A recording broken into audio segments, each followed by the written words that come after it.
हाहाकार मची हुई है। नेपाल में बाढ़ की वजह से अब तक 170 लोगों की मौत हो गई। नेपाल के कई जिलों में लगातार बारिश से तबाही मची हुई है। नेपाल में राहत कार्य के लिए 20,000 सैनिकों को तैनात किया गया है, जबकि नेपाल में बाढ़ की वजह से अब तक 79 लोग लापता बताए जा रहे हैं।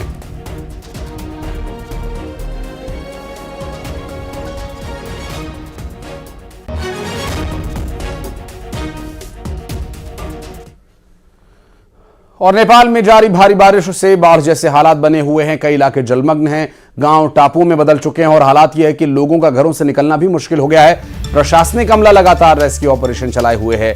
एनडीआरएफ की टीम ने नारायण घाट से कई लोगों का रेस्क्यू किया और ये नेपाल से बारिश के बाद बने हालात की कुछ तस्वीरें सामने आई हैं, जहां पर अब लोगों को बचाने के लिए रेस्क्यू ऑपरेशन चलाए जा रहे हैं।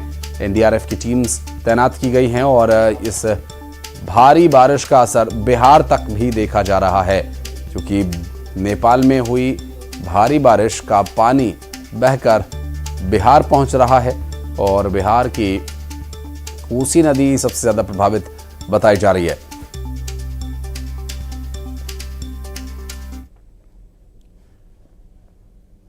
जम्मू कश्मीर में सेना लगातार आतंकियों का सफाया कर रही है। एक के बाद एक आतंकियों को मार गिराया जा रहा है। राजौरी जिले के सुरक्षा बलों और आतंकियों के बीच मुठभेड़ की जानकारी मिल रही है। इलाके में 3 से 4 आतंकियों के छिपे होने की खबर मिलने के बाद सुरक्षा बलों ने पूरे इलाके की घेराबंदी कर दी है। सुरक्षा बल और आतंकियों के बीच फायरिंग भी हो रही है और इसकी कुछ तस्वीरें जो आपको हम दिखा रहे हैं इस वक्त, 2 अलग अलग तस्वीरें हैं ये, और पूरे इलाके में सुरक्षा बल तैनात हैं। सुरक्षा बलों और आतंकियों के बीच क्रॉस फायरिंग हो रही है और तस्वीरें हम आपको दिखा रहे हैं। देखिए किस तरह से यहां धुआं उठता धमाके की वजह से दिखाई भी दे रहा है और ये जो पूरा घटनाक्रम है लगातार चिंता का भी कारण बना हुआ। हालांकि सुरक्षा बलों ने मोर्चा पूरी तरह से संभाला हुआ है और अब यहां आतंकियों को उनके अंजाम तक पहुंचाने के लिए सुरक्षा बल लगातार प्रयासरत हैं। हिजबुल्लाह के पूर्व चीफ हसन नसरल्लाह का अंतिम संस्कार आज किया जा सकता है।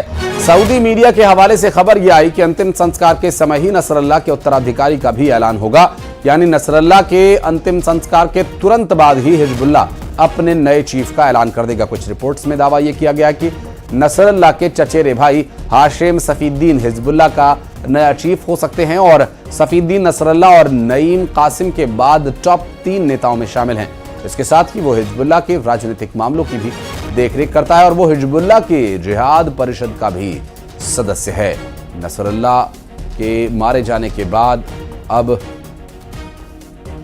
हाशिम सफीद्दीन बनेगा हिजबुल्लाह लीडर, जो हूबहू अपने भाई के नक्शे कदम पर चलता आया है और अब उसके टारगेट में इजराइल रहेगा। और इजराइल को लेकर हालांकि इस बीच जब से उसके हिजबुल्लाह कमांडर बनने की चर्चा चल पड़ी है, उसका कोई बयान तो सामने नहीं आया, लेकिन इस बारे में नज़र हम बनाए हुए हैं, क्योंकि नसरल्लाह के उत्तराधिकारी का भी आज ऐलान किया जाना है अंतिम संस्कार के बाद।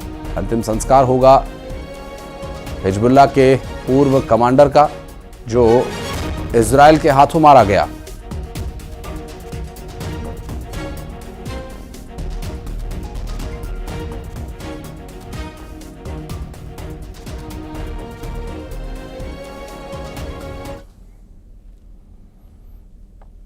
और खबर कानपुर से, जहां कानपुर में एक बार फिर से ट्रेन को पलटाने की साजिश रची गई।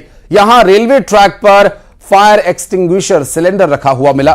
दरअसल गोविंदपुरी भीमसेन रेल लाइन पर यह सिलेंडर रखा हुआ मिला और इसके बाद मुंबई से कानपुर आ रही ट्रेन के ड्राइवर ने इमरजेंसी ब्रेक लगाकर ट्रेन को रोका। घटना की जानकारी मिलते ही जीआरपी, आरपीएफ, क्षेत्रीय पुलिस अफसर सभी मौके पर पहुंचे और इसकी जांच शुरू कर दी गई है। इसके अलावा आईबी, एसटीएफ के साथ ही खुफिया एजेंसीज भी एक्टिव हो चुकी हैं। ट्रैक पर फायर एक्सटिंग्विशर रखे जाने का ये मामला इससे पहले भी कई तरह की ऐसी कोशिशें जिससे नाकाम कर दिया गया और एक और कोशिश नाकाम कर दी गई है। हालांकि ये बेहद गंभीर मामला है रेलवे ट्रैक्स पर इस तरह के अवरोध उत्पन्न कर ट्रेन को पलटाने की कोशिश, डिरेल करने का प्रयास, जिन असामाजिक तत्वों द्वारा किया जा रहा है उन तक पहुंचना बहुत जरूरी है। और ये पूरा घटनाक्रम सामने आने के बाद एक बार फिर से रेलवे विभाग को इस बारे में विचार करना होगा।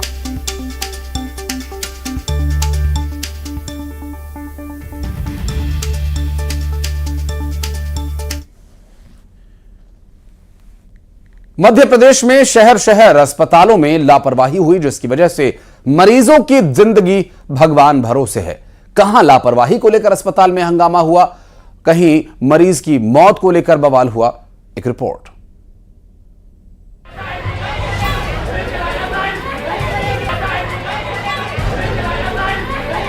खंडवा के मेडिकल कॉलेज में प्रसूता की मौत के बाद परिजनों ने जमकर हंगामा कर दिया। परिजनों ने डॉक्टर और स्टाफ पर लापरवाही के आरोप लगाए। यहां डिलीवरी के बाद महिला की मौत हो गई, जिसके बाद गुस्साए परिजनों ने अस्पताल में जमकर हंगामा किया। वहीं मामले की खबर पाकर पुलिस मौके पर पहुंची और परिजनों को शांत कराया। तो लक्ष्मी डोबे मैम, उनके साथ सपोर्ट स्टाफ थी, वो बोले तुमको जो करना वो कर लो, तुम अगर दादागिरी बताओगे ना तो हम पुलिस का FIR तुम्हारे खिलाफ कर देंगे। तो हम मरीज मरता तो मर जाए।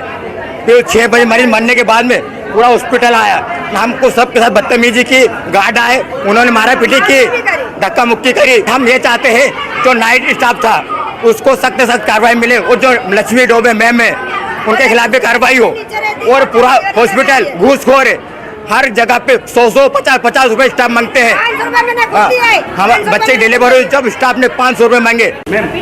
हमारे सब कागज में हमारे सब कुछ हम कर रहे हैं ना, अभी कर रहे हैं। क्या समस्या थी और क्या कुछ हुआ यहाँ पर? अभी हम कर रहे हैं ना, देखिए परिजन हंगामा कर रहे हैं, डॉक्टर स्टाफ के साथ मारपीट कर रहे हैं, हम लोग कर रहे हैं, कोशिश कर रहे हैं। उधर अनूपपुर जिले में निजी अस्पताल में डेंगू से युवक की मौत हो गई, जिसके बाद मृतक के परिजनों ने अस्पताल प्रशासन पर गंभीर आरोप लगाए और जमकर हंगामा किया। परिजनों का कहना है कि युवक की मौत के बाद भी उसे रेफर किया जा रहा था, लेकिन जैसे ही परिजनों को शक हुआ उन्होंने अस्पताल में हंगामा कर दिया।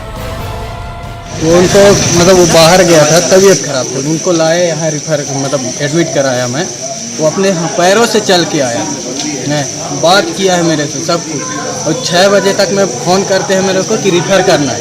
तो रिफ़र करने से पहले मर गए थे कि जिंदा थे? नहीं, वो ख़त्म ही हो गया। मैं उनको इतना बोला कि सर मैं लेके जाऊंगा हॉस्पिटल, वहाँ एक डॉक्टर छुएगा ना और बोलेगा कि ये जिंदा है, तब मैं वो मानूंगा। तो बोलता है नहीं, रास्ते में ख़त्म हो गया तो मैं क्या करूँगा। इसका मतलब तो मैं बोला ख़त्म ही हो गए, बता ही नहीं रहे थे। अनूपपुर नगर में स्थित संजीवनी हॉस्पिटल के द्वारा थाना कोतवाली अनूपपुर में एक लिखित सूचना भेजी गई कि सुमित केवट उम्र 19 साल निवासी ग्राम अवहा को इलाज हेतु आज भर्ती कराया गया था। उपचार के दौरान उसकी मृत्यु हो गई है। उन्होंने अपनी सूचना में उसकी मृत्यु डेंगू और जॉन्डिस से होना देख किया है। क्योंकि उपचार के दौरान मृत्यु हुई है तो उसमें मर कायम करके 100 को जिला चिकित्सालय में मर्चरी में रखवाया गया है। रात्रि में कल डॉक्टरों की टीम से PM कराए जाने के बाद PM रिपोर्ट जैसे प्राप्त होगी उस पर आगे वैज्ञानिक कार्रवाई। बुरहानपुर के नेपानगर स्वास्थ्य केंद्र में स्टाफ नर्स की बड़ी लापरवाही सामने आई। दरअसल इलाज कराने आई बुजुर्ग महिला को सलाइन की बोतल चढ़ाकर नर्स भूल गई, जिसके बाद बोतल में शरीर का खून चढ़ गया। महिला की आवाज लगाने पर भी कोई नहीं आया, जिसके बाद बुजुर्ग महिला ने खुद ही सिरिंज को निकाल दिया। मेरे को बाटल चढ़ा है ना, कोई भी नहीं। यहाँ पे मैं कितना आवाज दे रही ना, ये देखो, ये खून देखो तुम, यहाँ तक के खून आ गया। और ये बाटल में मैं कभी नहीं मैं और ये करती तो मेरा बाटल भर जाती खाली। अच्छा। तो आवाज कोई रहना चाहिए ना, कोई मेरे को बाटल चढ़ाए था, मेरे को चक्कर आ रहे थे, तबीयत खराब, हाथ पे दर्द, मैंने बाटल लगाई। अच्छा, बाटल लगवाए थे ना? हाँ। तो देखो लगा के भी न, वो मेरे पास में कोई नहीं, और मैं बाटल खत्म हो गई, मैं आवाज दे रही, खून आ गया। MP के अस्पतालों में लापरवाही का ये मामला नया नहीं है। इससे पहले भी मरीज के परिजन अस्पतालों पर इलाज में लापरवाही बरतने के आरोप लगाकर हंगामा कर चुके हैं। Bureau report, news 18। और बढ़ते आगे भी इस बड़ी खबरें फटाफट अंदाज में दिखाते हैं आपको।